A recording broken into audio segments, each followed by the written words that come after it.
Omaly kosa no nandray fitenenana natao amin'ny firenena mikambana ny filoham-pirenena malagasy Andriamatoa Hery Rajaonarimampianina ny mahakasika ny fampihavana pirenena ny resaka andramena ny fiarovana ny tontolo iainana no anisan'ny lahateniny tao anatin'ity fandraisam-pitenenana ity ndao rahantsika ny fanadidina.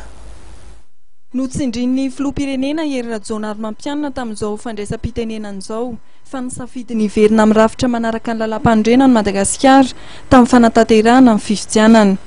Nolazainy fa resy lahatra isika malagasy fa ny fampihavana pirenena ny fototra ny fampandrosoana satria raha tsy misy ny filaminana dia tsy hisy ny fampandrosoana.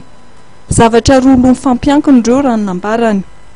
Efa nisy ny asa vita hoy ny nambarany hatrany tamin'izay fampihavana pirenena izay ary mbola be ihany koa ny asa miandry. No mafisiny aby tamin'izao fandraisam-pitenenan'izao fa tsy manambola ny fanatanterahana ny fampihavana pirenena isika malagasy ka noho izay dia mangataka ny fanampiana ny fianakaviana iraisam-pirenena. Mbola betsaka hoy izy ny asa miandry ka mangataka mba azo anjara amin'ny Peace Building Fund ao amin'ny firenena mikambana Madagasikara.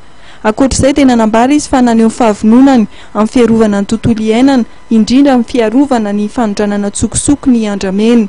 Nolazainy fa tsy hanaiky ny anjakan'ny fanodikodinana ny andramela malagasy ny tenany. Vonona ny hampiakatra ny faritra rovana ho 10 isanjato ny fananjakana malagasy. Nanambara ny filoham-pirenena fa vonona ny hanatsara ny farim-piainan'ny vahoaka malagasy 20 tapitrisa ny tenany.